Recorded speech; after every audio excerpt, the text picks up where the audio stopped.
नारद जी को उदास देखकर, चिंतातुर देखकर और जल्दी जल्दी आते हुए देखकर कहा, आपका आगमन कहां से हो रहा है? आप इस समय जो व्याकुल हैं, इसका मतलब कोई समस्या है। इसलिए अनासक्त पुरुष की ऐसी स्थिति किसी विशेष समस्या से होती। वो क्या समस्या है? देवर्षि नारद जी से सनकादि ने पूछा। नारद जी ने कहा, महाराज मैं सर्वोत्तम लोक पृथ्वी लोक को इसलिए मानता हूं कि यहां बड़े बड़े महाभागवत भगवान के भजन करने वाले हैं।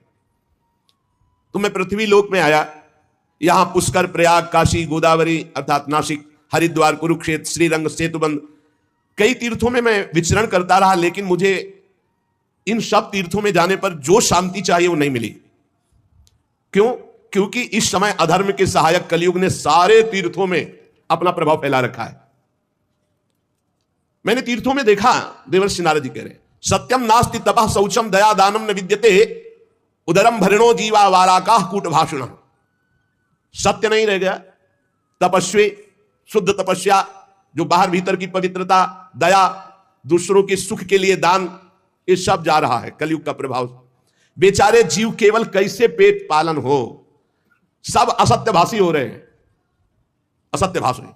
देवर्षि नारद जी कह रहे, कोई बिरला भगवान का आश्रित जो भगवत मार्ग में निरंतर चित्त को जोड़े हुए, उसी के ऊपर कलयुग का प्रभाव नहीं तो कह रहे हैं कि सब असत्य भाषण और आलसी, मंदबुद्धि, भाग्यहीन, उपद्रव करने वाले, उद्दंडता करने वाले। और आगे कह रहे हैं, बहुत देवर्षि नारद जी बोल रहे हैं, इसलिए हम कह रहे कि जो बोल रहे बहुत शुद्ध बोल रहे। कह रहे, मंदा सुमंद मतयो मंद भाग्या उपद्रुता पाखंड निरता संतो विरक्ता सपरिग्रहा। जहां जहां हम तीर्थों में गए, कोई बिरला ऐसा है जो अपने सही मार्ग में चल रहा है, नहीं दंभ और पाखंड का बोलबाला है। सब प्रकार का परिग्रह स्वीकार किया जा रहा है। जब गृहस्थों की तरफ देखा तो घरों में स्त्रियों के जो भाई होते हैं ना, वही सलाहकार हैं। देवर्षि नारद जी बोल रहे हैं, कलयुग का प्रभाव। तरुणी प्रभुता गेहे श्यालको बुद्धिदायका, श्री सदगुरु बुद्धिदायका। कलयुग में नहीं, तरुणी प्रभुता गेहे श्यालको बुद्धिदायका। और बोले, लोभ से कन्या विक्रीणो लोभा दंपति नाम च कलकनम। इस कलयुग ने ऐसी दुर्गति कर दी है। क्रय विक्रय सामान वस्तुओं की किया जाता है कि लड़का किया जाता है, तुम्हारे लड़का उसके लड़की हो, बेचारे की जितनी श्रद्धा होगी वो देगा ही। ये दहेज मांगना, दहेज लेना इच्छा से युक्त होकर नहीं, हमारे पूर्व से चला रहा है। कन्या वाला जितनी सामर्थ्य होती खूब भावपूर्वक वर पक्ष को देता रहा है, उसका भाव रहा है, लेकिन वर पक्ष मांग करके वैसे घर में नई साइकिल नहीं, लड़का मोटरसाइकिल के लेगा तब ही चले, दुल्हन भी ले, केवल तुम लड़का हो इसलिए, और वो पढ़ लिख करके घर परिवार से आपके पास आ रही है, पूरे जीवन आपकी सेवा करेगी। तुम्हें ये नहीं समझ में आ रहा, तुम्हें चाहिए कमा करके। अरे हमें तो लगता है कि कार वगैरह व्यवस्था तो देनी चाहिए लड़की वाले को, कि हमारे कुल चलाने के लिए लड़की दी, तुम्हें कभी कोई कष्ट ना पड़े। लड़की वाला बेचारा देता है ऊपर से और वो मांग करते हैं। स्त्री पुरुष फिर भी आपस में कलह है, बड़ा विचित्र। महाराज देवर्षि नारद जी सनकादि से कह रहे, महात्माओं के आश्रम में गया, तीर्थों में गया, पावन नदियों में गया, यहां सब दुष्टों ने देवालयों को नष्ट कर दिया। कलयुग का ऐसा प्रभाव हो रहा है कि शुद्ध योगी मिलना, सिद्ध मिलना, सिद्ध ज्ञानी मिलना, सिद्ध भक्त मिलना, सिद्ध सत्कर्मी मिलना बड़ा कठिन हो रहा है। न योगी नैव सिद्धो वा न ज्ञानी सत्क्रियो नरा कलिदावा नले नाद्य साधनम भस्मताम गतम। भ्रष्टाचार फैला रहा है कलयुग। सारे साधन इस समय कलि रूपी दावानल से भस्म हो रहे हैं। हमने देखा कि बाजारों में अन्न बिकने लगा है, पहले अन्न नहीं बिकता था। देवर्षि नारद जी कह रहे कैसा कलयुग का प्रभाव बढ़ गया है। अट्टशूला जनपदा शिवशूला दुजातया कामिन्यः केशशूलिन्यः संभवन्ति कलाभिः। दुजातया जो विप्रजन है वो पैसा लेकर के वेद पढ़ाते हैं, तो फिर परिवार कैसे चले? नहीं, वेद पढ़ाते थे वो तो गुरुदक्षिणा में या कार्य की पूर्णता में जजमान तो खुद देता था, मांगने को नहीं कहा गया। गोस्वामी तुलसीदास जी ने भी कहा, बेचहि वेद धर्म दुहि लेहि। पैसा तय करके वेद का पाठ करना या शास्त्रों का श्रवण कराना, ऐसा निषेध कलयुग का प्रभाव है। देवर्षि नारद जी कह रहे हैं, शास्त्र तस्मात् शास्त्रम प्रमाणम कामिन्यः केशशूलिन्यः संभवन्ति कलाविहा। इस कलयुग ने ऐसा भ्रष्टाचार मचा दिया कि चरित्र बेच करके लोग जीवन यापन करना चाहते हैं। बड़ा विचित्र है। बोले चरित्र बेच करके उदर पोषण करने की वृत्ति, ऐसा दिमाग, नौकरी मिल जाए, रुपया मिल जाए, पद मिल जाए, चरित्र चला जाए, उसका कोई महत्व नहीं। ऐसा कलयुग बुद्धि को भ्रष्ट कर देता है। एवं पश्यम कलेर दोषान पर्यटन नवनीमहम यामुनम तटमापन्नो यत्र लीला हरे रभूत। मैं ऐसे विचरण करते हुए भयानक कलयुग के दोषों को देखता हुआ परम पावन यमुना जी के पुलिन पर विराजमान जो श्री वृंदावन धाम है, जहां भगवान श्री कृष्ण की नित्य लीला हो चुकी है, हो रही है और होती रहेगी, तत्राश्चर्यम मया दृष्टम सूर्यताम तन्मुनीश्वरः एका तु तरुणी तत्र निषण्णा खिन्न मानुषा। मुनिवरों, मैंने एक बड़ा आश्चर्य देखा वृंदावन में। वहां एक बड़ी तेजोमयी दिव्य युवती खिन्न मन से बैठी है, उसके पास दो पुरुष वृद्धावस्था को प्राप्त अचेत पड़े हुए सांस ले रहे हैं। वो तरुणी बार बार उन दो वृद्ध पुरुषों की सेवा करके जगा रही है, दुलार कर रही है, पर वो जगी नहीं रहे। तरुणी खिन्न मानुषा, बहुत उदास है। दस दिक्षु निरीक्षंती रक्षितारम निजम वपुः विद्यमाना सतस्त्रीभिर बोध्यमाना मुहुर्मुहुः। वो दसियों दिशाओं में देख रहे कि कोई मेरा सहयोगी आ जाए और इन दो को चेतना दिला दे। बार बार वो वस्त्र से पंखा झल रही, उन्हें चेतना लाने की कोशिश। मैंने ये दूर से चरित्र देखा, कौतूहलवश पास गया। वो दिव्य तरुणी खड़ी हुई और प्रणाम करके व्याकुल होकर मुझसे कहने लगी, देवर्षि नारद जी, एक क्षण ठहर जाइए, मेरी चिंता को दूर कर दीजिए, क्योंकि आप जैसे संतों का दर्शन समस्त चिंता और पापों को नष्ट करने वाला होता है। आपके वचनों से मेरे दुख की बहुत कुछ शांति हो जाएगी, मुझे विश्वास है। क्योंकि यदा भाग्यम भवेत भूरि भवतो दर्शनम तदा, जब मनुष्य के बहुत भरे भाग्य उदय होते तब आप जैसे संतों के दर्शन होते हैं। नारद जी ने कहा कि देवी तुम कौन हो, बहुत तेजस्वी हो, और ये दोनों वृद्ध पुरुष कौन है तुम्हारे जो तुम इनकी सेवा कर रही हो, और बहुत सी कमल नैनी देवियां तुम्हें घेरे हुए हैं। तुम विस्तार से अपने दुख और अपना परिचय बताओ, दुख का कारण और परिचय। तो उस दिव्य युवती ने कहा, अहम भक्ति रीति ख्याता इमौ मे तनयो मतौ ज्ञान वैराग्य नामानौ काल योगे न जर्जरौ गंगाद्या सरितश्चेमा मत सेवार्थम समागता। मेरा नाम भक्ति है, ये मेरे पुत्र हैं जो वृद्ध हो गए ज्ञान और वैराग्य। समय के प्रभाव से, कलयुग के प्रभाव से मेरे पुत्र वृद्ध हो गए ज्ञान और वैराग्य। ये जो मेरी सेवा में है, ये गंगादि दिव्य नदियां हैं। मैं समस्त देवियों से सेवित हूं, क्योंकि प्रेम लक्षणा भक्ति हूं। तपोधन, मैं अपनी कथा सुनाती हूं और सुनकर आप मुझे शांति प्रदान करें। मैं द्रविड़ देश में उत्पन्न हुई, कर्नाटक में बड़ी, कहीं कहीं महाराष्ट्र में सम्मानित हुई, गुजरात में मुझे थोड़ा बुढ़ापा जैसा लगा। घोर कलयुग के प्रभाव से पाखंडियों ने मुझ भक्ति को क्षीण कर दिया है। पाखंड में बहुत काल से मैं दुर्बल, निस्तेज, अपने पुत्रों सहित। पर जब मैं वृंदावन आई तब तो मैं तो सुंदरी स्वरूप नवयुवती हो गई, लेकिन मेरे पुत्र वैसे के वैसे ज्ञान वैराग्य। भक्ति कह रहे मैं तो तेजस्विनी हो गई वृंदावन में, लेकिन ज्ञान वैराग्य को यहां। अब ये मेरे पुत्र ऐसे वृद्ध पड़े हैं, अब इनको छोड़कर मैं कहीं जा नहीं सकती। जरठत्वम क्षमायातौ तेन दुखेन दुखिता साहम तु तरुणी कस्मात् सुतो वृद्धा विमोकुता। बड़ी समस्या है, माता जवान और बेटे बूढ़े, मैं दुखी हूं। हम तीनों एक साथ रहते हैं, ज्ञान वैराग्य भक्ति, फिर ये विपरीतता क्यों? ऐसा होना चाहिए, पुत्र तरुण होना चाहिए, माता बूढ़ी होनी चाहिए। मैं तरुण हूं, मेरे पुत्र ज्ञान वैराग्य बूढ़े हैं। योग निधि, आप इसका कारण बताइए। नारद जी ने कहा, साध्वी, आपकी बात करते करते मैंने ज्ञान दृष्टि से सब कुछ देख लिया, तुम्हें विषाद नहीं करना चाहिए। भगवान श्री हरि तुम्हारे अधीन है। प्रेम अधीन भगवान का नाम, प्रेमाधीन, भक्ताधीन मनः पूज्यो, भक्ति के अधीन है, तुम्हें विषाद शोभा नहीं देता। सूत जी कहते हैं, मुनिवर नारद जी ने एक क्षण में ही सब कारण जान लिया, और नारद जी ने कहा, देवी सावधान होकर सुनो, ये दारुण कलयुग है। इसी से इस समय सदाचार, योग मार्ग, तपस्या और सब मार्ग, भगवत मार्ग जितने हैं, प्रायः ये गुप्त लुप्त होते जा रहे हैं। कलिकाल का ऐसा प्रभाव बढ़ता चला जा रहा है। हे देवी, जना अघासुरायन्ते साठ्य दुष्कर्म कारिणः। सबका मन दुष्टता में ज्यादा लगता है। दुष्कर्म करना, पापाचरण करना, जो मन बुद्धि है, ये ज्यादातर पाप कर्म के कभी नहीं अघाते हैं। जहां देखो जो सही मार्ग से चलेगा उसे दुख, म्लान, निंदा, उपहास। बड़ा बुद्धिमान होगा जो सही मार्ग में धैर्यपूर्वक चल पावे, नहीं तो लोग ऐसा उसका उपहास करेंगे और ऐसा दृश्य देखने को कलयुग दिखाएगा कि पाप कर रहा है, मौत से रह रहा है, धर्म से चल रहा, बड़ा दुखी हो रहा है। कलयुग का ऐसा प्रभाव बढ़ रहा है कि यहां शुद्ध ज्ञानी मिलना, शुद्ध भक्त मिलना, शुद्ध पंडित मिलना, पंडिता समदर्शिना बड़ा कठिन हो रहा है। ऐसा नहीं कि नहीं है, पर बड़ा कठिन हो रहा है। पृथ्वी में इतना पाप बढ़ता जा रहा है कि भगवान शेष जी के लिए भार रूप हो रही है पृथ्वी। मैं तो आया था मृत्युलोक में भक्तों का समागम प्राप्त करने, लेकिन इस समय छूने और देखने योग्य भी नहीं रह रही है। बड़ा अमंगल हो रहा है पृथ्वी में। इस संसार में वैराग्य और ज्ञान की किसी की जरूरत है नहीं, इसीलिए बूढ़े हो गए तुम्हारे पुत्र। विषयानुरागी अंधे बने हुए, भोगों में लगे हुए, इसलिए वैराग्य की जरूरत नहीं। भोगों में सुख बुद्धि, इसलिए ज्ञान की जरूरत नहीं। तुम इसलिए जवान यहां हो गए कि वृंदावन है, यहां संयोग से सदैव तुम जवान रहोगी। कभी तुम्हें कोई भी अंग 64 अंगों में भक्ति के कोई भी अंग यहांहीन नहीं, क्योंकि संपूर्ण अंगों से परिपूर्ण ये भगवान का धाम है ना। अतः वृंदावन से संयोगात पुनस्तम तरुणी नवा धन्यम वृंदावनम तेन भक्ति नृत्यति यत्र च।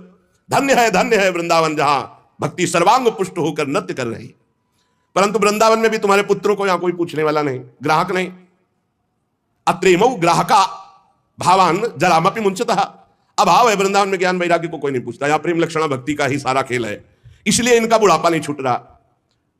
पर यहां आनंद से सो रहे, क्योंकि भगवान का धाम है, तो इनको भगवत स्पर्श जनित आनंद की प्राप्ति हो रही, इसलिए शांत सो रहे।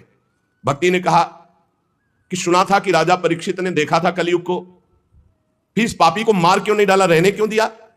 इस पापी कलयुग के आते ही सबकी बुद्धि भ्रष्ट हो गई, सब वस्तुओं का सार न जाने कहां चला गया। परीक्षित जी ने मार क्यों नहीं डाला इसको? और करुणामय भगवान श्री हरि से भी ये कैसे देखा जा रहा है? मेरा संदेह दूर कीजिए, क्योंकि आपके वचनों के सुनने से मुझे बड़ी शांति और पुष्टता मिल रही है। भक्ति जी ने कहा। नारद जी ने कहा, देवी तुमने पूछा है तो प्रेम से सुनो कल्याणी, मैं तुम्हें बताऊंगा, तुम्हारा दुख निश्चित दूर होगा।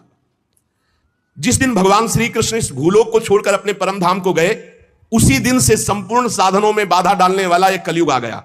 उसी दिन से कलयुग आया है जिस दिन भगवान परम धाम को अंतर्धाम हुए, द्वापर कांत।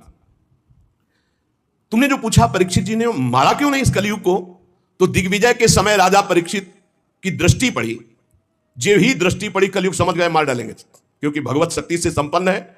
वो दौड़ के अपनी पाग उतारकर दीन होकर शरण में आ गया। और ये नियम है कि जो चरणों में गिर पड़े शरणागत हो जाए, चाहे प्राणों की बाजी लगानी पड़े, उसकी हानि नहीं होनी चाहिए। ये शरणागत का धर्म का नियम है। जैसे कबूतर चरणों में गिर गया तो महाराज शिवी जी ने अपने संपूर्ण शरीर को, मांस को, शरीर को भी दे दिया, लेकिन कबूतर को नहीं दिया। वो दीन के समान शरण में आ गया। अब जब शरण में आ गया तो मारा नहीं जा सकता। फिर देखा कि ये तो सब का सारग्राही है। जो फल तपस्या, योग एवं समाधि से नहीं मिल सकता, वो कलयुग में हरिनाम से मिल सकता है। ए देखो, ये सार वस्तु कलयुग की पकड़ी महाराज परीक्षित जी ने। यद्यपि ये बहुत ही अमंगलकारी है कलयुग। यत् फलम नास्ति तपसा न योगेन समाधिना तत्फलम लभते सम्यक कलौ केशव कीर्तनात्। बड़ी बड़ी समाधि से, बड़ी बड़ी तपस्या से, साधना से, योग से जो फल नहीं मिलता कलयुग में, नाम जप और नाम कीर्तन से। कलयुग केवल नाम आधारा, सुमिर सुमिर नर उतर ही पारा। ये सारहीन होने पर भी महाराज परीक्षित ने एक बात देखी कि जो 10,000 वर्ष तपस्या और समाधि और साधना से फल, वो भगवान नाम कीर्तन और जब से कलयुग में सहज में प्राप्त हो जाएगा। इसलिए इसको नहीं मारा। पहले तो शरणागत हो गया, और दूसरी बात इसमें बड़ी जोर की एक बात देखी कि जो 10,000 वर्ष समाधि, तपस्या, योग, यज्ञ आदि से, वो यहां सहज में नाम जप से, नाम कीर्तन से प्राप्त हो जाएगा। कुकर्म में सबकी प्रवृत्ति फैलाना यह कलयुग का कार्य है। और पृथ्वी जब देखा पाप हो रहा है तो सब सार वस्तु अंतर ध्यान करने लगी। अब इसमें स्पष्ट लिखा है, विप्रैर्भागवती वार्ता गेहे गेहे जने जने कारिता कण लोभेन कथा सारस्ततो गतः। श्रीमद् भागवत में ही आगे लिखा है कि जो आपकी कथा सुनाते हैं भूरिदा जना, वो बहुत बड़े दानी है भगवत कथा सुनाने वाले। विप्रैर्भागवती वार्ता गेहे गेहे जने जने कारिता कण लोभेन कथा सारस्ततो गतः। तो कैसे गृहस्थी चलेगी प्रवक्ता की? श्री कृष्ण से योगक्षेमम वहाम्यहम, भगवान चलाएंगे तो श्री कृष्ण देंगे। कैसे देंगे श्री कृष्ण? जैसे पूरी सृष्टि रची, तुम्हारी सलाह से थोड़ी रची, अपने आप अपनी सामर्थ्य से आपका भरण पोषण करेंगे। विप्रैर भागवती वार्ता गेहे गेहे जने जने कारिता कण लोभेन कथा सारस तत्व गतः। कण कण के लोभ से, अन्न के, वस्त्र के, धन के, रुपया के, मान प्रतिष्ठा के लोभ से कथा बेचने लगे तो कथा का सार चला गया। अत्युग्र भूरि कर्माणो नास्तिका रौरवाह जनाः तेपि तिष्ठन्ति तीर्थेषु तीर्थ सारस ततो गतः। ये तीर्थों में घोर रौरव नरक जाने वाले, कर्म करने वाले लोग आ गए, पापाचरण कर रहे हैं, तीर्थों को अपवित्र कर दिया है। शराब पीते हैं, दुनिया का सब जितना पापाचरण सब आके यहां होटलों में नाना प्रकार के आचरणों को, ये धाम है, तीर्थ है। सच्ची मानिए आप, सच्ची माने। गंगा यमुना के पावन तटों पर नशा कर रहे हैं बैठ के, जहां भजन करना चाहिए वो नशा कर रहे हैं। जहां धाम में आकर रो रो कर प्रभु से क्षमा याचना मांगकर भजन करना चाहिए, मेरे पापों का प्रायश्चित हो जाए, वहां पाप कर रहे हैं।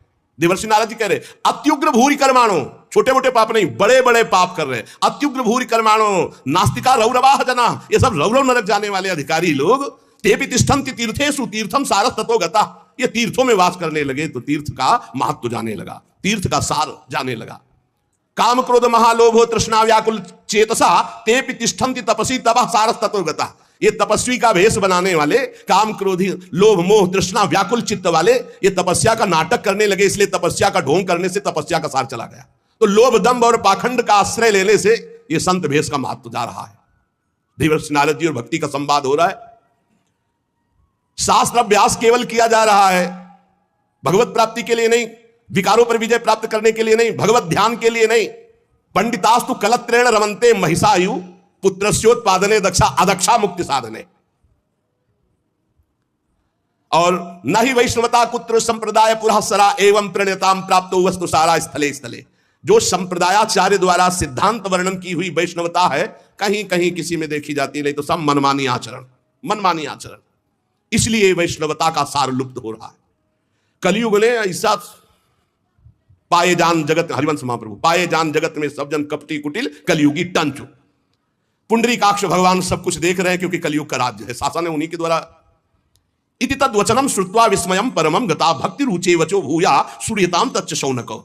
सूत जी कहते, शौनक जी जब देवर्षि नारद के वचन सुने, भक्ति को बड़ा आश्चर्य हुआ। फिर उसने जो कहा सुनो, भक्ति ने कहा देवर्षि आप तो धन्य है, मेरा बड़ा सौभाग्य जो आपका समागम हुआ, क्योंकि साधु नाम दर्शनम लोके सर्वसिद्धि करम परम।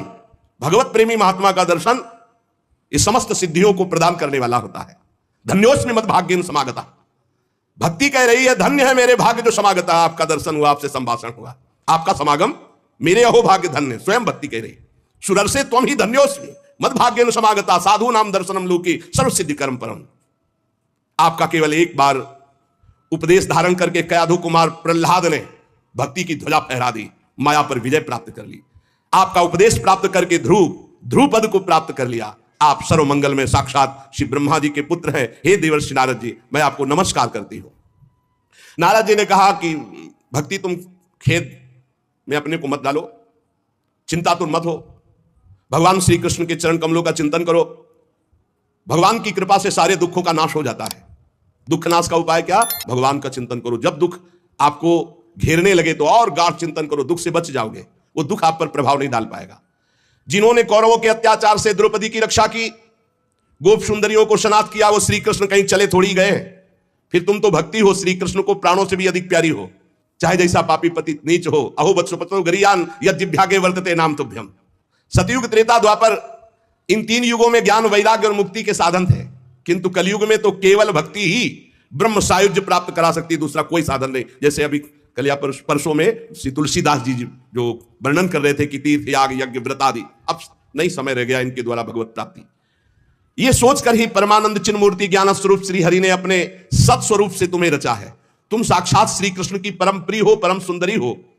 एक बार जब तुमने हाथ जोड़कर पूछा था कि मैं क्या करूं, तब भगवान ने यही आज्ञा थी कि मेरे भक्तों का पोषण करो। तुमने भगवान की आज्ञा स्वीकार की, तुम पर भगवान बहुत प्रसन्न है। तुम्हारी सेवा करने से मुक्ति को तुम्हारी दासी के रूप में दिया है। भक्ति की दासी क्या है? मुक्ति।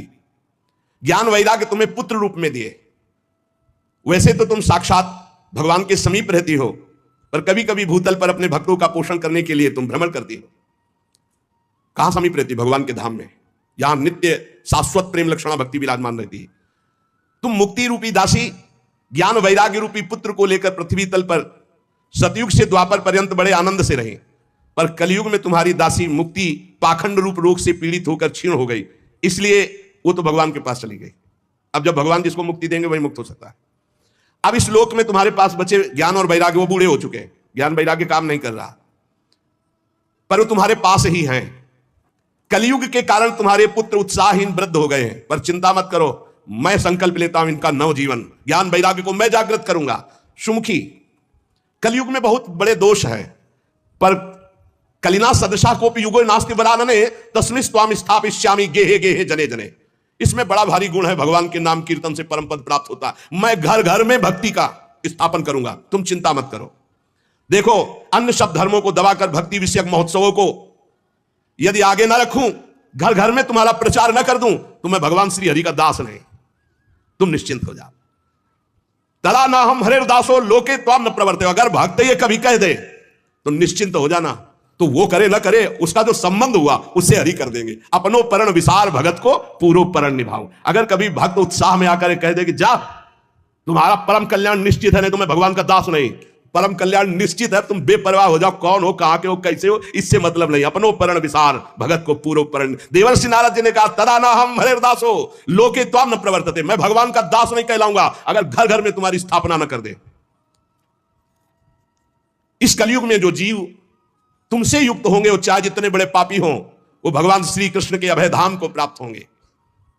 जिसके हृदय में प्रेम लक्षणा भक्ति निवास करती है, उस पुरुष को यमराज कभी स्वप्न में भी नहीं देख सकते। जागृत की तो बात जाने दो, थोड़ी भी भक्ति जिसके हृदय में है, यमराज कभी नहीं देख सकते। देवर्षि नारद जी, जिनके हृदय में हे भक्ति महारानी आपका थोड़ा भी आदर है, उसे कभी प्रेत नहीं छू सकता।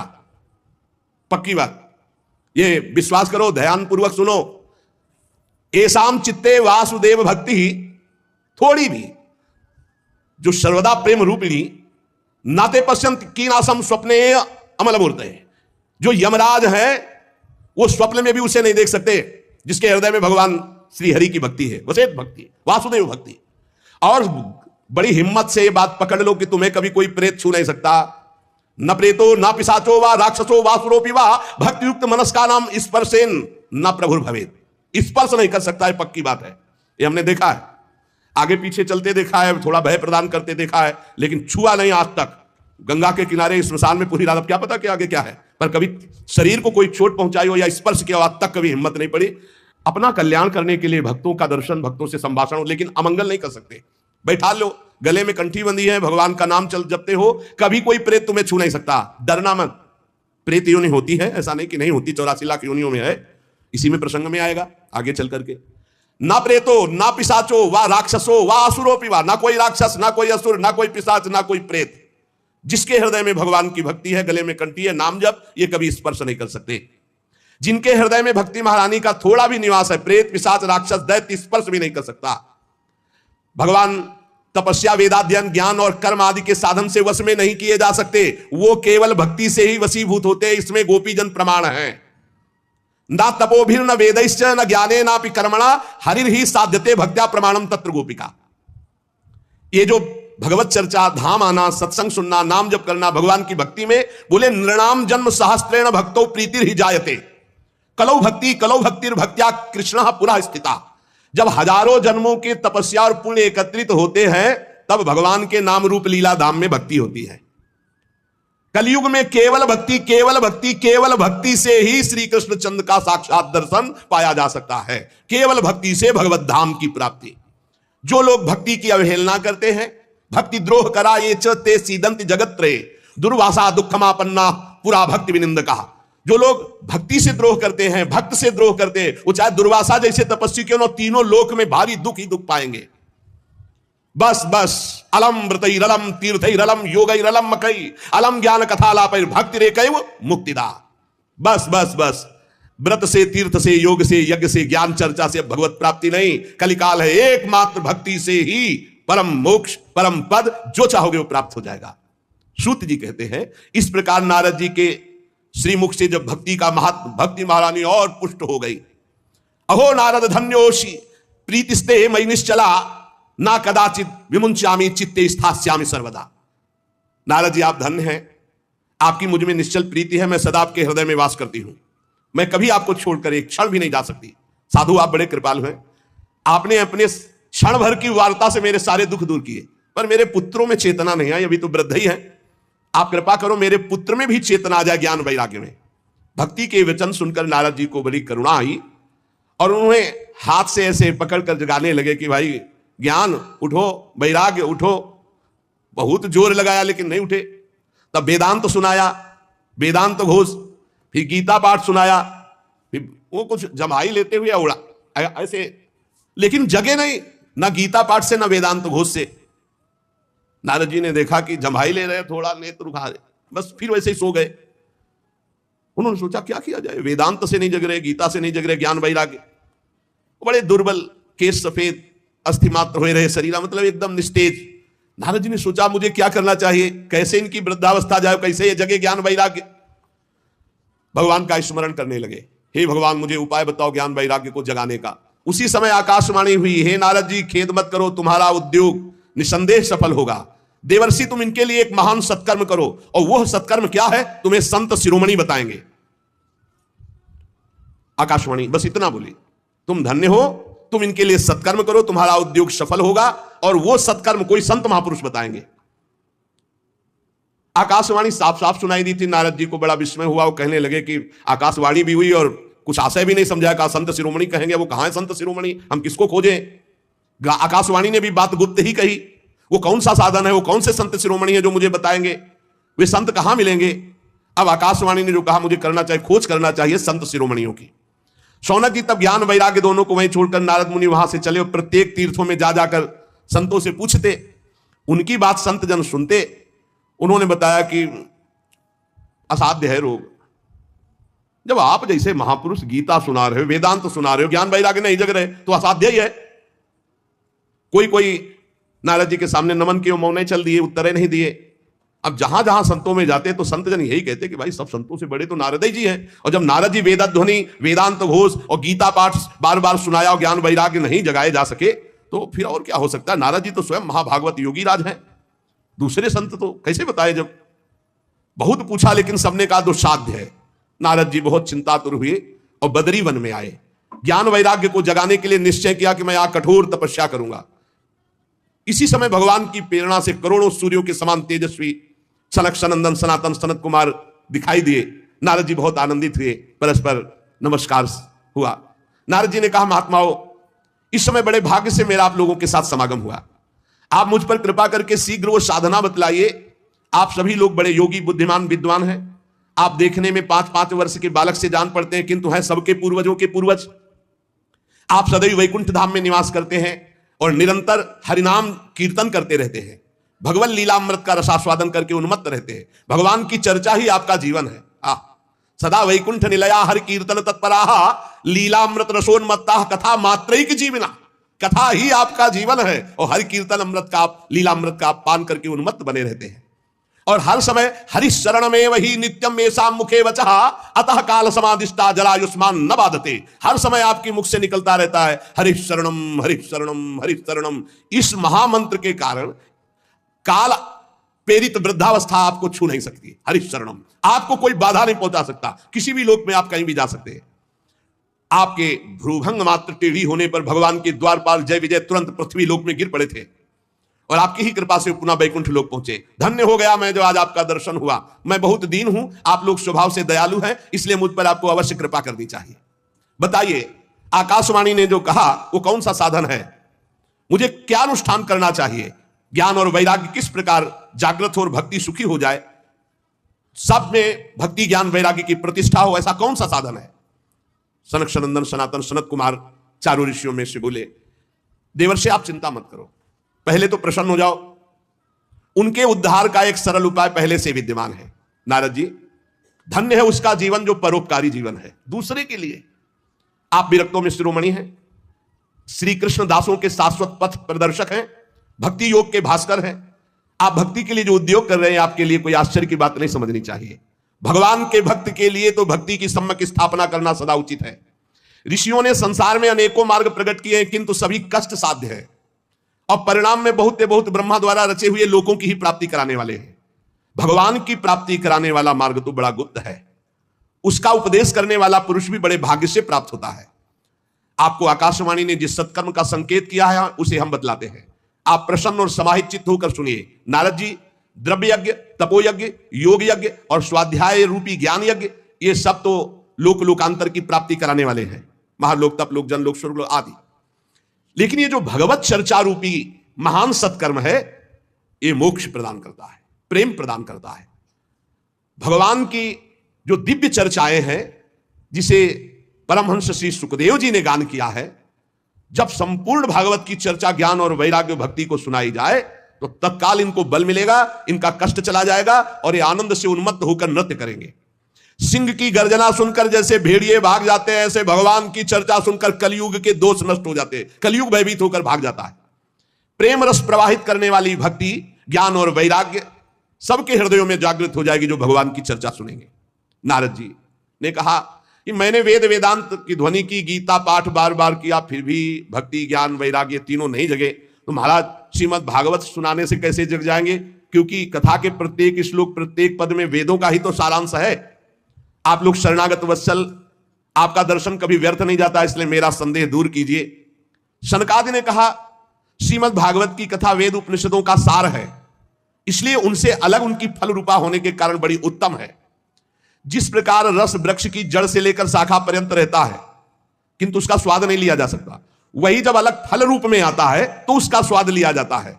जैसे दूध में घी रहता है किंतु उसका स्वाद नहीं लिया जाता, जब प्रक्रिया के द्वारा अलग किया जाता है तो उसका स्वाद अलग हो जाता है। जैसे गन्ने में शक्कर रहती है पर प्रक्रिया के द्वारा फिर उसका स्वाद अलग लिया जाता है, ऐसे ही वेद उपनिषद का सार फल रूप है जो भगवान श्री कृष्ण की चर्चा से युक्त श्रीमद् भागवत है। ये भगवान व्यास देव जी ने भक्ति ज्ञान और वैराग्य को प्रकाशित करने के लिए स्वयं रचा है। वेद वेदांत के पारगामी गीता की भी रचना करने वाले भगवान व्यास देव जी खिन्न होकर अज्ञान समुद्र में गोते खा रहे थे, तो आप याद करो, आपने ही तो 4 श्लोक में इसका उपदेश किया था, उसे सुनते ही उनकी सारी चिंता दूर हो गई थी। फिर इसमें आपको आश्चर्य क्यों हो रहा है? जो आप हमसे प्रश्न कर रहे हैं, आपको उन्हें शोक और दुख का विनाश करने वाले इस महामहिम भगवत चर्चा को सुनाना चाहिए। नारद जी ने कहा महानुभाव, आज तो मैं कृतकृत हो गया।